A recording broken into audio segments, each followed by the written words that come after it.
Bonjour tout le monde, je suis William Clos, le président de l'association Grenoble INP Alumni et j'ai le plaisir d'interviewer pour les quelques minutes qui vont venir Delphine Rieu qui est la directrice de l'NCCube.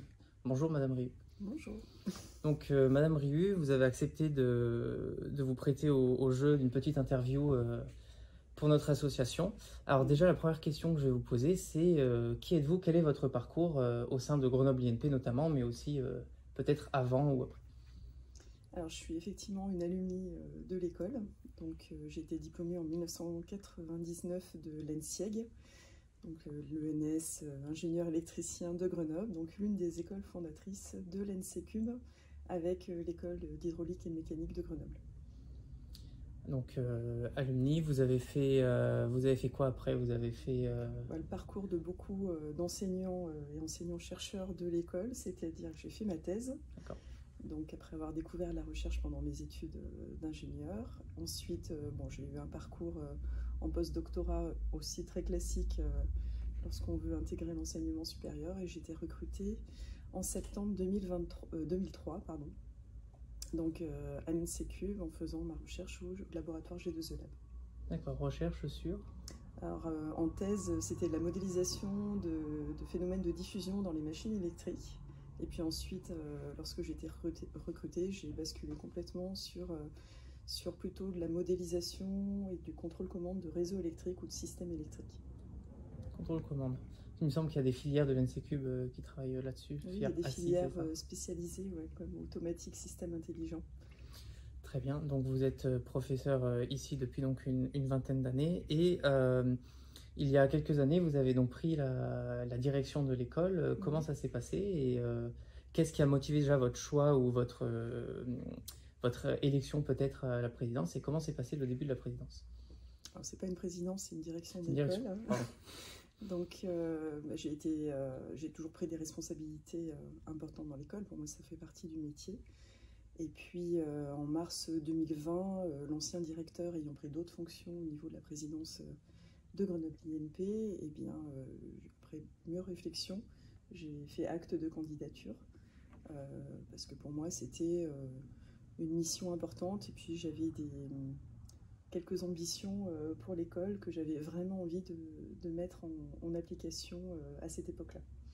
Voilà, donc j'ai été nommée directrice provisoire le 2 mars 2020.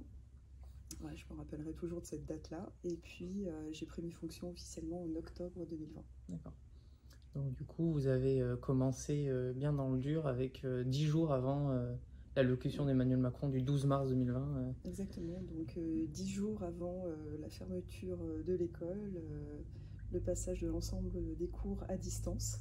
Et puis, toute la réorganisation, évidemment, qu'il a fallu accompagner pour que les personnes puissent travailler de chez elles, sachant qu'on avait quand même une bonne pratique du télétravail, heureusement, juste avant, que les enseignants étaient totalement solidaires et ont voulu, pas que les enseignants d'ailleurs, les personnels se sont bien montrés très solidaires pour accompagner les étudiants, surtout les étudiants internationaux, dans cette période très compliquée pour eux. Et puis globalement, finalement, même si ça a été long, compliqué et source de changements en permanence, ce n'est plutôt pas notre trop mal sortie, en tout cas pour l'école. La crise maintenant, alors, cette crise sanitaire en tout cas, est globalement derrière nous. Vous avez des regrets ou des choses que vous feriez différemment si ça arrivait, si une nouvelle crise arrivait Alors, on a eu quelques crises qui se sont enchaînées après celle-ci, donc des regrets, non, pas tellement. Je pense qu'on aurait pu être plus solidaire des étudiants internationaux dès le début. Un ami, il y avait tellement de choses à penser, à réfléchir, à réorganiser que ça ne nous a pas tout de suite sauté aux yeux, mais on a été sensibilisés à l'isolement des étudiants internationaux, de certains personnels. Et de leur souffrance quelques semaines après le confinement, lorsqu'on a remis en place des rondes le vendredi matin. Là aussi, c'était une période assez finalement, ça fait partie des bons moments en fait, de cette crise-là, parce qu'en fait, on se retrouvait le vendredi matin pour, de mon côté, faire une ronde, vérifier qu'il n'y avait pas eu d'intrusion au niveau du bâtiment. Et en même temps, c'était un temps où on partageait des choses avec les étudiants et les personnels qui étaient en difficulté, qui avaient besoin de matériel ou qui avaient juste besoin de discuter et de voir un peu de monde. Et voilà, ça fait partie en tout cas des bons moments. Donc juste un petit regret de ce côté-là. D'accord. Et du coup, donc, vous êtes en poste depuis 4 ans. 3 ans et demi. Ouais. 4 ans dans 3 jours en fait. Quelle est un peu la suite? Combien de temps est-ce qu'il y a un renouvellement ou avez-vous des projets pour la suite, notamment pour l'école? Alors, mon mandat se termine en octobre 2025. D'accord. Voilà, donc il me reste un peu plus d'1 an et demi pour finaliser un peu tous les projets que j'avais à cœur avec toute l'équipe qui m'accompagne en début de mandat. Ce qui nous reste peut-être à faire, c'est vraiment inscrire la stratégie autour du développement durable, la responsabilité sociétale au sein de notre gouvernance. Donc on a beaucoup avancé ces dernières années sur le fait que, par exemple, la démarche qualité est totalement associée à notre démarche autour de la RSE, ce qui permet en fait d'inscrire dans le dur que l'on suit toutes les actions que l'on met en œuvre à travers nos indicateurs de performance, typiquement. On a mis en place un groupe de travail qui regroupe toutes les parties prenantes de l'école pour avancer sur ces questions et proposer des actions très concrètes. Donc ça, c'est un groupe aujourd'hui qui a bien fonctionné, qui a proposé beaucoup de sujets. Maintenant, il faut qu'on arrive à combiner un petit peu plus ces actions avec notre mode de gouvernance globale de l'école. Donc voilà, moi je me donne encore 1 an pour vraiment intégrer au cœur de la gouvernance toutes les actions qu'on met en place autour du développement durable et de la responsabilité sociétale, et puis faire en sorte que ça soit pérenne pour la suite. Et puis l'autre action qu'on a engagée là, depuis quelques mois, c'est bien sûr dans le cadre de la prochaine accréditation par la commission des titres d'ingénieur, et bien la préparation de notre prochaine maquette. Donc c'est des moments qui ne sont pas si fréquents que ça, où à peu près tous les 5 ou 6 ans, on se pose, on réfléchit à nos ambitions par la suite, à ce qui ne va pas dans l'école. Il y a des points sur lesquels il faut qu'on s'améliore. Et puis qu'on se projette pour revoir les organisations dans les maquettes pédagogiques, les propositions de parcours, les définitions des filières. Enfin voilà, c'est des moments un petit peu clés où on peut vraiment reprendre en profondeur le contenu de nos maquettes. Donc c'est une belle opportunité. Je vais finir mon mandat en fait avec la préparation de notre prochain dossier. Donc il me reste 1 an de travail avec beaucoup de choses à mettre en place, beaucoup de choses à animer, sur lesquelles il faut qu'on se positionne pour la suite. Ah, très bien. Ça, on le fera avec les équipes. Ah oui. Je vois que l'NCCube est une école assez en mouvement, notamment ces dernières années. Donc, ayant été étudiant juste à côté à Felma, j'ai pu voir des bâtiments disparaître et revenir, notamment. Donc, l'NCCube est la fusion donc, de 2 anciennes écoles.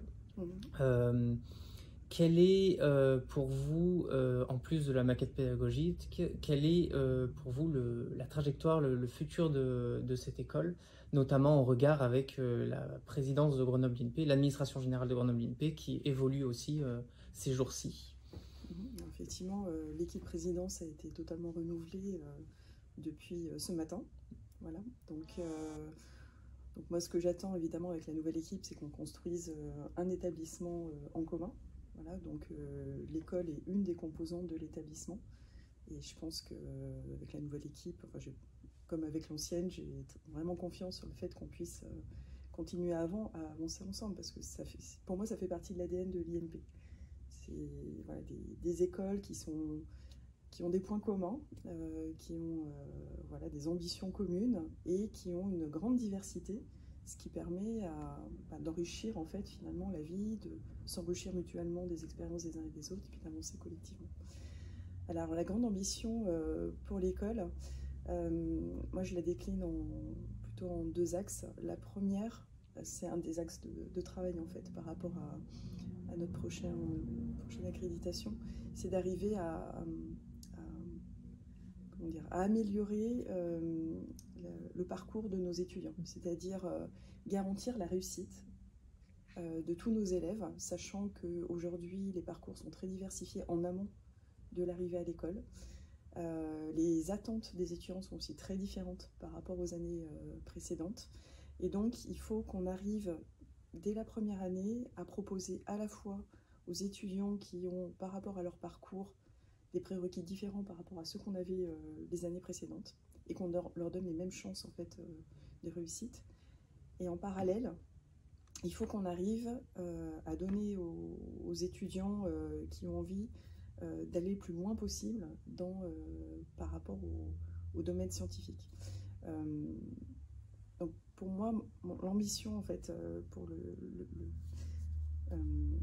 le principe en fait, pour qu'un étudiant se sente bien à l'école, et par rapport aussi aux problématiques de transition, problématiques d'éco-dépression, d'éco-anxiété que l'on a, c'est de mettre en action nos étudiants. Et les mettre en action, pour moi, il y a 2 outils essentiels qu'il faut qu'on mobilise un peu plus, qui font partie du cœur de l'INP, mais des fois peut-être qu'on l'oublie un peu, c'est la recherche et l'entrepreneuriat. La recherche parce que ça permet aux étudiants de se mettre totalement dans le mouvement, de se dire « Oula, le problème est compliqué, il n'y a pas de solution, c'est difficile, mais on va arriver à le décrypter, à le simplifier, et puis petit à petit, on va arriver, en discutant avec d'autres personnes, en intégrant d'autres disciplines, à résoudre le problème. » Et l'entrepreneuriat, c'est pas tout à fait la même logique, mais c'est la mise en mouvement aussi de nos étudiants. C'est de se dire, j'ai envie de faire quelque chose, j'ai envie d'agir, j'ai envie de répondre à un problème, pas forcément de manière très académique, mais je teste, je me trompe, je recommence, voilà.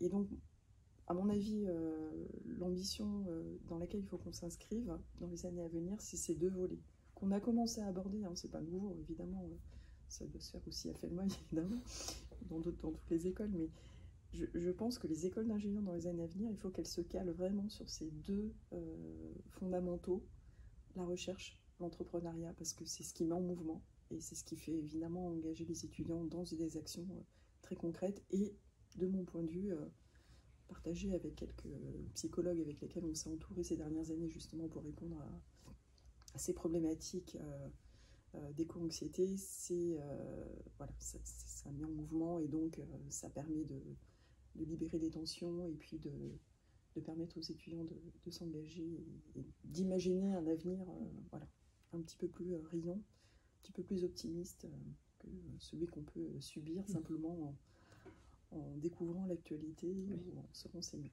Effectivement. Merci beaucoup, Madame Rieu. Je vous en prie.